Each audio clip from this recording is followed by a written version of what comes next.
Laissez-moi vous raconter une histoire qui se passe à une autre époque. Ça se passe dans l'ancien temps, un temps si reculé. Laissez-moi vous dire que dans ce temps-là, les scènes noires existaient encore. Un temps si reculé, les enfants, attention, je vais peut-être vous faire peur. Dans ce temps-là, la télévision n'existait pas. Imaginez-vous que Internet, Facebook, Twitter, tout ça, rien de ça n'existait, encore moins les iPods. Alors, dans ce temps-là, quand on voulait avoir de la musique, il n'y avait même pas la radio. Quand on voulait de la musique, ça prenait un musicien. Un musicien et un instrument. Alors, on faisait ça entre amis, on faisait ça en famille. Quand on voulait avoir une veillée, un bal, un mariage, ça prenait un musicien. Et puis des musiciens sur l'île de Montréal, dans ce temps-là, il y en avait. Il y en avait des tonnes, mais il y en avait un qui ressortait du lot. Il y en avait un qui se démarquait. C'était François le violonneux, dit le bossu. Ben oui, parce que le pauvre homme était né qu'une malformation, une bosse dans le dos. Comme si une tête avait voulu lui pousser sur l'épaule droite, puis elle n'avait pas réussi à percer. Mais ça ne l'empêchait pas de jouer du violon et d'être le meilleur. Il connaissait tous les morceaux possibles et imaginables. On disait même que pour avoir recours à ses services, il fallait le réserver pratiquement 1 an d'avance. On se l'arrachait pour les mariages. Le v'là, justement, qui joue pour un bal qu'ont organisé des jeunes gens afin de pouvoir danser ensemble, se rencontrer, peut-être même se toucher un peu, sous l'œil scrutateur des matantes dans un coin puis des grands-mères de l'autre, pendant que les hommes, eux autres, sachant leur progéniture bien surveillée, sont dans le coin puis qui prennent un coup. François s'accompagne au violon en tapant du pied. Il joue des airs, des sarabandes, des gigues, des bastringues, des quadrilles. Il cale des danses. Entre deux danses, pour reprendre le souffle des danseurs, il chante des chansons à répondre que tout le monde entonne avec cœur. Et la soirée qui s'étire comme ça, à un moment donné vient le temps de quitter. Oh, tout le monde est déçu. Non, on part pas tout de suite. Puis l'autre de la maison, fier, débarque avec un flacon, un verre, puis lui donne ce qu'on appelle un petit coup pour la route. Puis un deuxième, puis un troisième, puis dans le cadre de la porte, encore 2, 3 petits coups pour la route, puis un pouce-route, puis un pouce-pouce. Puis quand François finit par prendre le chemin, son violon dans son étui, en dessous du bras, il a les jambes molles. Puis il part à droite, puis il part à gauche. Faut que je vous le dise. Peut-être que les 4, 5 petits derniers verres pour la route étaient trop. Si bien que quand il prend le bois pour passer le Mont-Royal, pour rentrer chez lui de l'autre côté, il est un peu fatigué.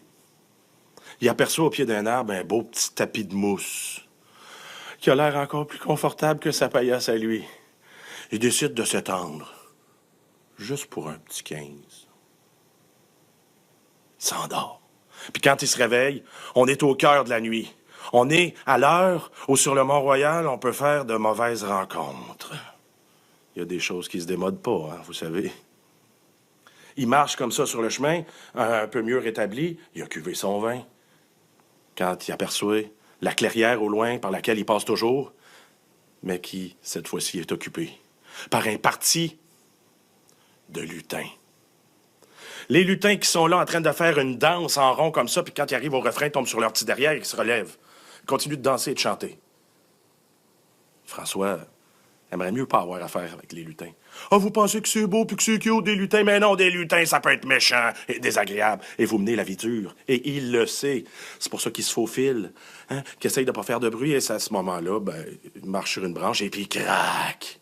En moins de temps qu'il faut pour le dire, les lutins sont autour de lui. François, le violonneux bossu, tu jouerais pour nous? Dans sa tête, François, lui, veut pas se mettre à dos, les lutins. Déjà que sur sa bosse, il y aurait de la place, mais non. Il décide de jouer pour eux et de donner tout ce qu'il a. Et il joue, et les lutins dansent comme ça toute la nuit. Et quand vient le jour, quand pointe le bleu du matin pour déchirer le noir de la nuit, le chef des lutins s'avance et lui dit qu'ils ont passé la plus belle nuit de sabbat qu'ils ont jamais faite. Et qui sera récompensé. François choisit entre la fortune ou la beauté. Je sais pas ce que vous auriez fait, vous. Moi, ça aurait été la beauté. Vous pouvez pas le voir là, mais je vous le dis, ça aurait été ça. D'autres auraient préféré la fortune. François, lui, il a pensé à sa bosse. Et surtout à la belle grande Catherine du village voisin, qui lui avait dit un jour qui la courtisait. « Oh, François, si t'étais plus droit. Sans bosse, peut-être. » Chef des lutins, la bosse que j'ai là, je n'en veux plus. Peux-tu faire quelque chose pour moi? Ça peut-tu compter pour la beauté? Je veux m'en débarrasser de ma bosse. Rentre chez toi, pense pas à ça. Ben, François est rentré chez lui. Et au petit matin, quand il a atteint son logis, il y avait le voisin d'à côté, le grand Trudel, sur son perron en train d'humer le frais du matin, qui l'a vu arriver, qui est venu les yeux ronds comme des assiettes, en apercevant un François droite comme un piquette. Il lui a dit, ben quoi, il cherchait ses mots. François, où est passée ta bosse? François, il pensait même plus, il s'est touché, il s'est tâté. Fini. Boss, envolé. Il a raconté les lutins, l'histoire, tout ce qui s'était passé, et son voisin l'a traité d'innocent. Ben voyons donc. T'aurais dû choisir la richesse. Quand t'es riche, toutes les femmes veulent de toi. Je pourrais te nommer des exemples d'hommes qui sont laids comme des siffleux, mais qui peuvent se pogner toutes les femmes, parce qu'ils ont de l'argent. Ben, tu choisiras ce que tu voudras si ça t'arrive. Moi, j'ai choisi de me faire enlever ma bosse. Là, si tu m'excuses, je m'en vais me préparer, me raser de frais, je m'en vais au village d'à côté, rencontrer la belle Catherine. Mais Trudel, lui, il a pensé à ça toute la journée, puis quand le soir est venu, il a pris son flageolet, sa petite flûte en bois, puis il est parti direct sur le Mont-Royal au plein cœur de la nuit, puis il a rencontré le Parti des lutins, qui lui ont demandé de jouer de la musique, ce qu'il a fait, sachant qu'il y aurait une récompense. Quand le matin s'est pointé, que le bleu a grignoté le noir de la nuit, le chef des lutins s'est avancé puis a dit « Trudel, on va te récompenser. » C'est quand même la deuxième meilleure nuit de danse qu'on a eue à vie. Choisis entre fortune ou beauté. Ha! Moi, je sais ce que je veux. Je vais prendre ce que l'autre voulait pas certain. Retourne chez toi. Retourne chez toi, Trudel.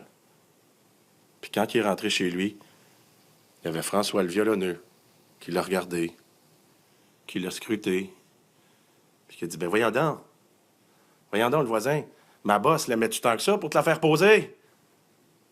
Quoi? Qu'est-ce que t'as demandé? Ben ce que tu voulais pas. Ben moi, c'était ma bosse que je voulais pas. Puis la nuit suivante, le grand Trudel, nouvellement bossu, est retourné voir les lutins. Vous allez me débarrasser de ça! Puis il s'est mis à essayer de les frapper, puis c'est là que... il a figé. Sa peau s'est craquelée. Il s'est agrandi et est devenu un vieil arbre mort et tout sec. Vous me croyez pas? Allez-y sur le Mont-Royal.